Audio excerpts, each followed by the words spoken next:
You are listening to The Ben Keech Show, where every day the objective is simple.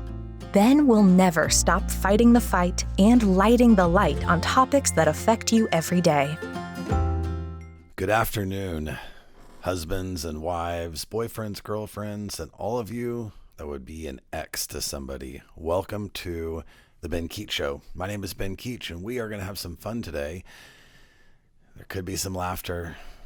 It's going to be some serious stuff, some personal stuff, as the title of episode 23 is What's Wrong with Me and My Exes? And yes, that's a plural statement. We'll get into that later. Just a little tidbit before we get going too far. The subscribers on YouTube are close to 500. So I appreciate all of you folks who have subscribed. That actually does make a difference. If you listen on Apple or Spotify, becoming a follower on that also helps out, because then you get the notifications, you know when things are out, you don't have to wonder. So thank you, and I appreciate that. And I hope you guys have enjoyed this journey as we start episode 23 today on this lovely day in November in Kansas City.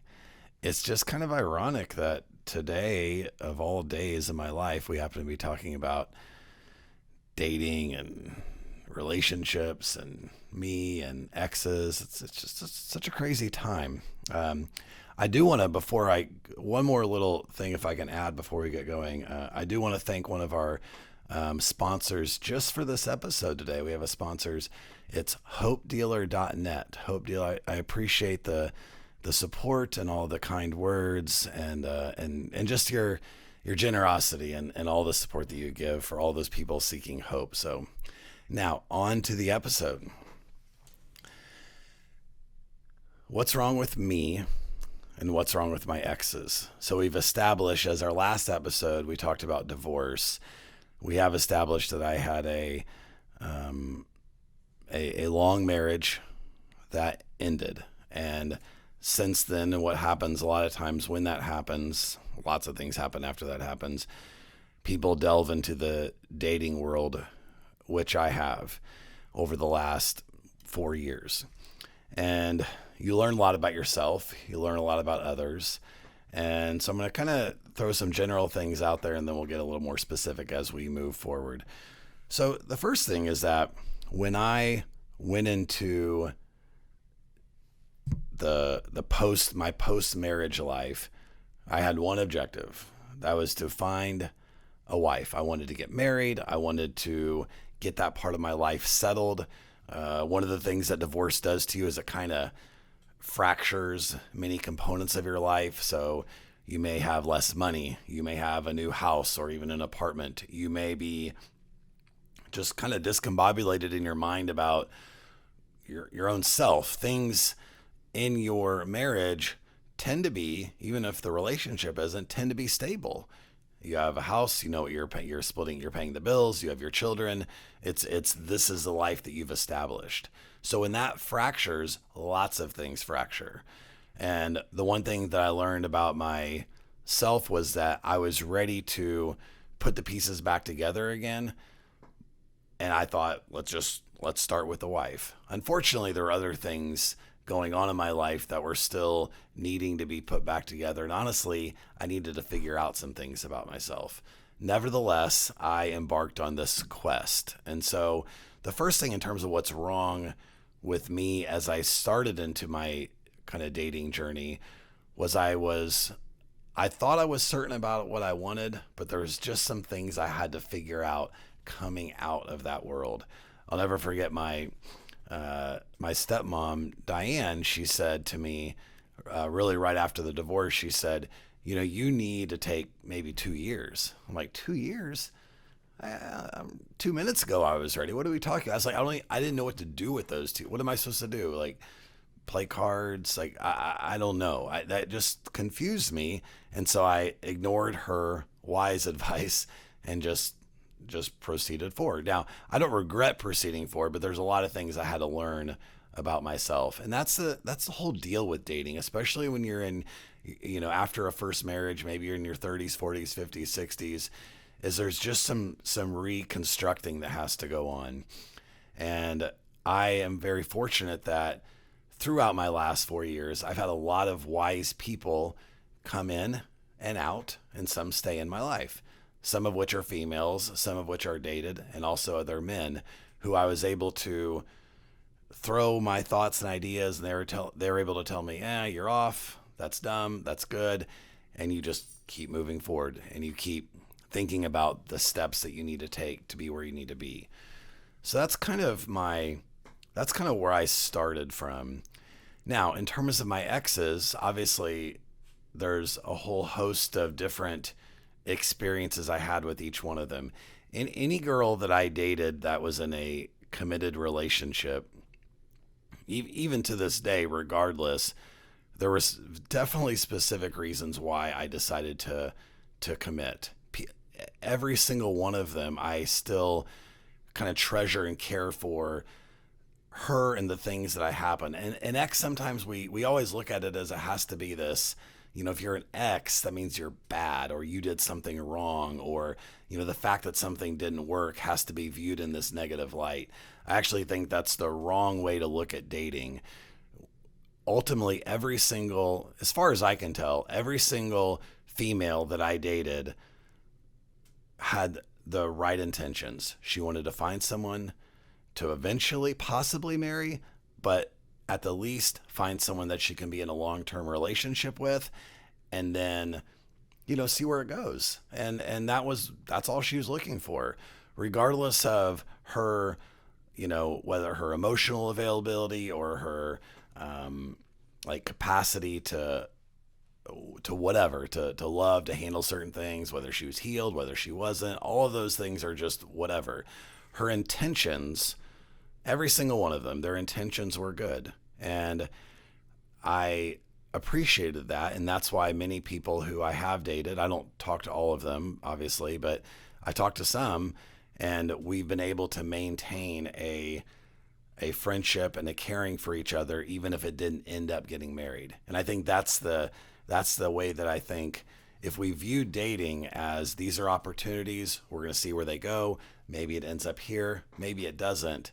It's not good versus evil, bad versus wrong. People are just trying to figure it out. And sometimes one of the two people says, it's not going to work out. And then you move on. And then what else are you supposed to do?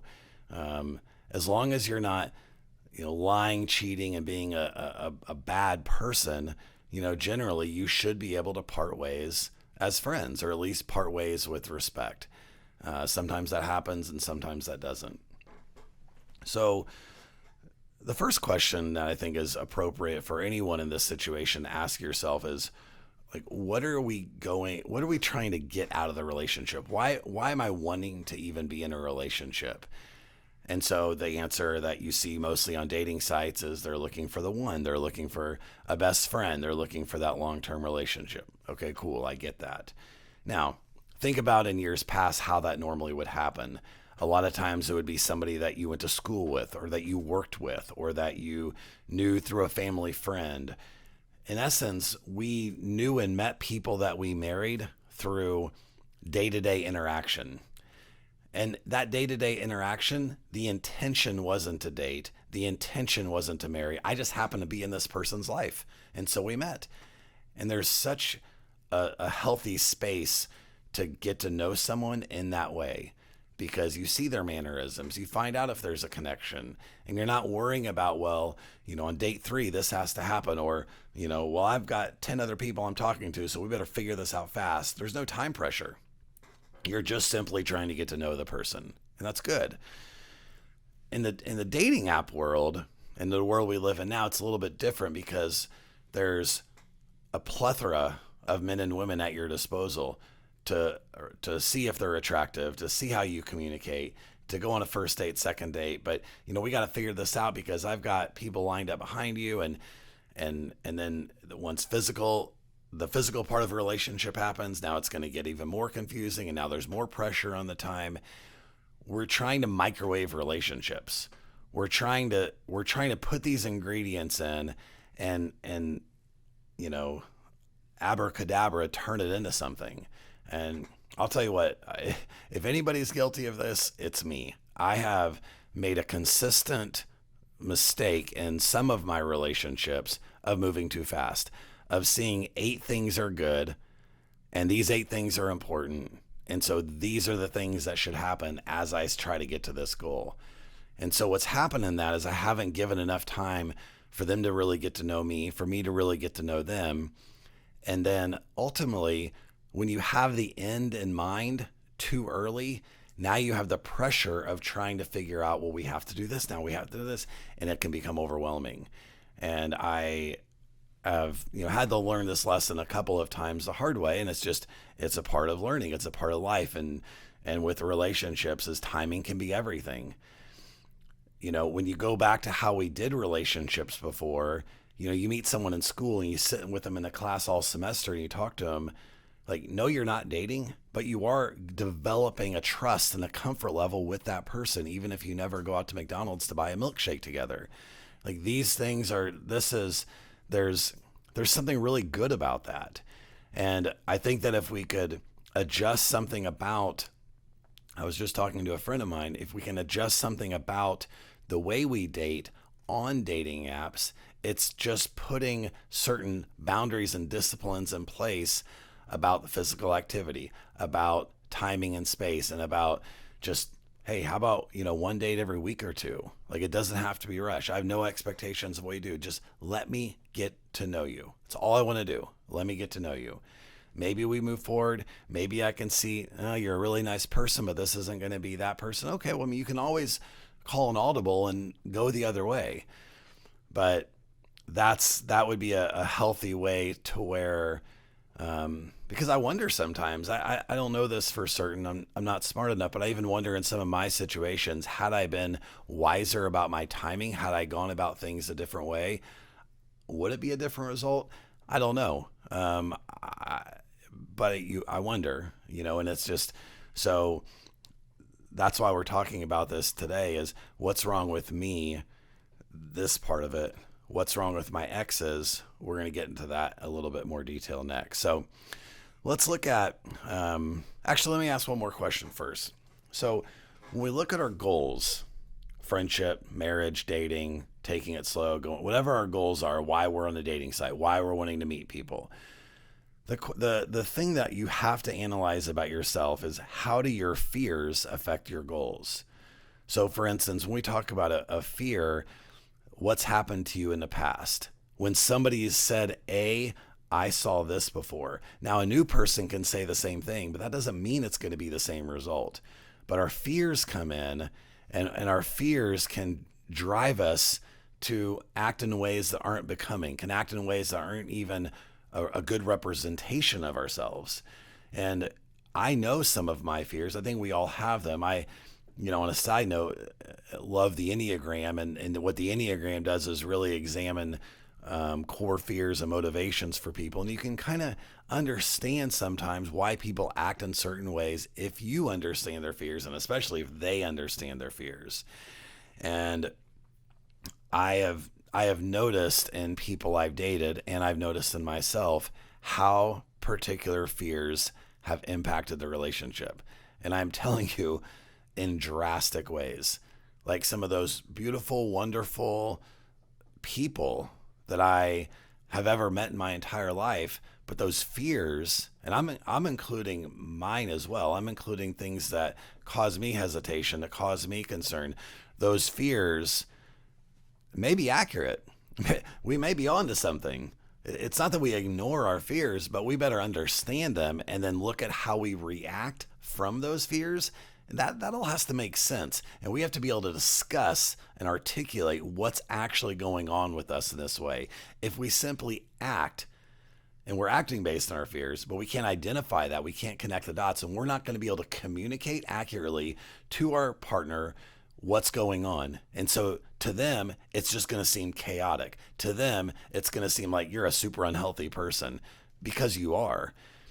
A healthy individual knows and understands their fears and how to articulate it in a way that's not wanting to make the other person on defense, but simply trying to explain, hey, this is what's going on with me, and I'm trying to work through it. And I that's an interesting thing that I've simply observed over the last 4 years and lots of different people, including myself. Okay, so with fears, I thought it was kind of a good little segue because a big buzzword today in relationship circles are attachment cycles. How attachment styles, how we are attached in healthy ways, how we're attached in unhealthy ways.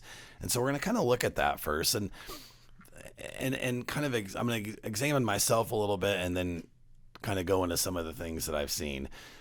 And by the way, just so we're kind of have a good common reference here, an attachment style is basically, first of all, it's something that can be adjusted. It's not a permanent label on you. It's also something that directly relates to how we were attached to our parents. And so if our parents, let's say, were super busy with work and, didn't give us a lot of, we needed stuff and they kind of didn't give us a lot of time or attention in certain ways, that could affect how we then relate with who we date and who we marry. And so we know there's no perfect parent, but the attachment style there's a direct correlation to our upbringing. Okay, so let's look at this. So the first attachment style is secure. And so a secure person is going to be basically, they're probably not going to have a lot of jealous tendencies. They're going to have the ability to regulate their emotions. They're going to trust people easily. It's not going to be a big deal to trust people unless they prove that something's wrong. They're going to be an effective communicator about themselves, what they feel, what they think. They're going to be comfortable being alone. And they have the capacity to be in close relationships. There's other things. They're usually easy people to connect with. They usually have a high self-esteem. They're emotionally available. So these are some of the things that a person with a secure attachment style would exhibit. Now, again, I could have listed off those things. You could say, I think I'm 5 of those. Maybe these 2, not so much. All of that's normal. Look at this whole part of the podcast today as just look at it as a continuum and just kind of an evaluation, because I can see my strengths and weaknesses coming out in all of these. And we're not going to talk about the disorganized attachment style. So the next 2 are avoidant and anxious. Now, avoidant, we tend to see more men in this category. Anxious, we tend to see more women in this category, but that's not a set in stone deal. Okay. So so as I get tongue tied here, I'm just avoiding what the next thing I'm supposed to say. With avoidant, what a lot of times we do is we see parents that were busy, parents that kind of seemed or were uninterested. So then what happens is you may avoid emotional and physical intimacy. That may be a difficult thing before you because you didn't really necessarily have that growing up. You may have a really strong sense of independence. Could be healthy, could not be healthy, just depends.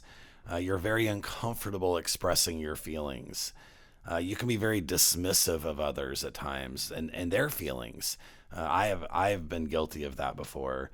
That's something that I've especially as I've learned the masculine, feminine things, for me to be in my proper place as a masculine man in a relationship, it comes with listening and understanding.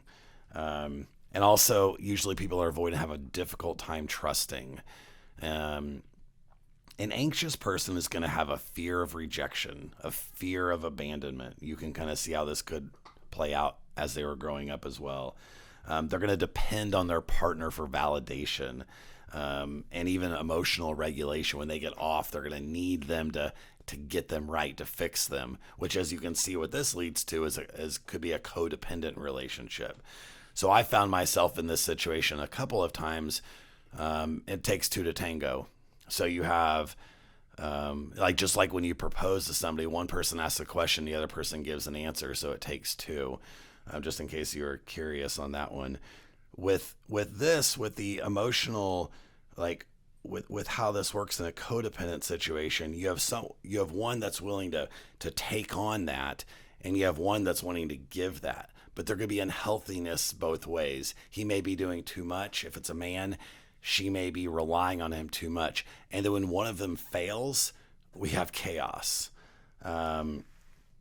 Obviously, a couple of the characteristics that we might see with children and growing up, if you're a parent of a young child, where the parent kind of makes like when they're off, they make you feel responsible for that. So they put their emotions and their stresses and their issues too much on a child, which is a burden to them.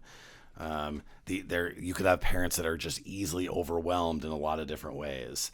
They may give you their attention, but then pull it away in ways that don't make sense. All leading to different levels of codependency. So I say all these things because in dating, these are good. This is good verbiage to have. It doesn't necessarily mean that somebody is not going to be an ex, because again, an ex isn't bad if there's respect and ultimately a friendship that was built in the beginning, which is obviously good. I've met lots of people who have been divorced that still get along great with their husbands, and they have a good, trusting, respectful relationship, and some not so much. As we move to the parenting advice of the show today, episode 23, holy cow. The parenting advice of the show is, I want you to think about let's kind of focus on teenagers for a second, or anybody for that matter. Myself, you have gut, heart, head. Now take those three instincts and let's put them in a dating situation. So what happens a lot of times when people start dating? Their heart is leading the way. They feel this. They're feeling all the beginning stages of love and how they're connecting with the person.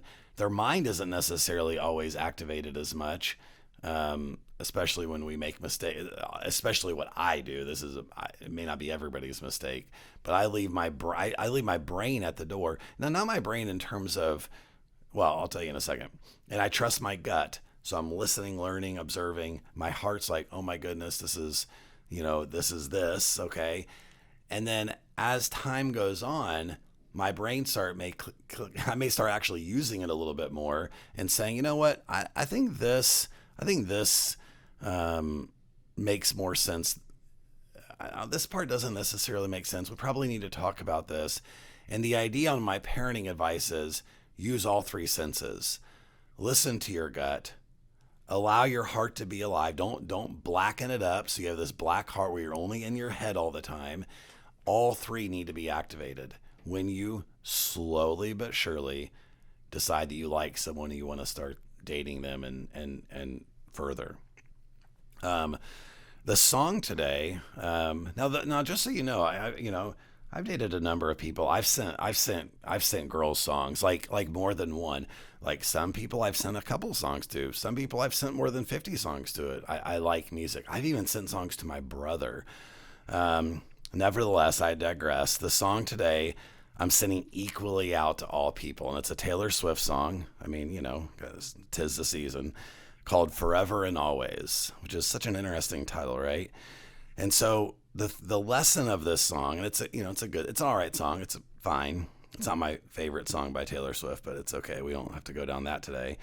Is that, and my lesson learned is that our words have power, and we have to be super wise when we say anything that we say. So if I feel like saying some big statement, wait a week, wait a couple weeks. Allow the process of getting to know someone happen without the context of strong words, strong phrases, anything like that. And I think there's a message in that song that talks about that, because that's what she's ultimately saying, is that you said it was going to be forever and always, and it's not.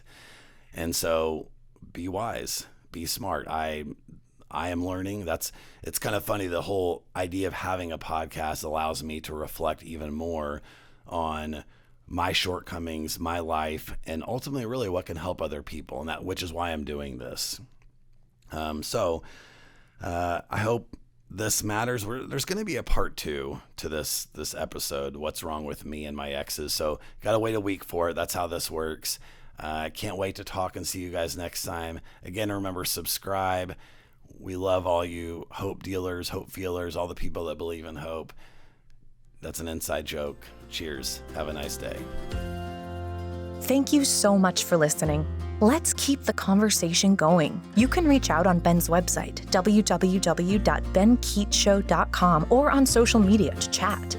And please remember to subscribe so that you never miss an episode.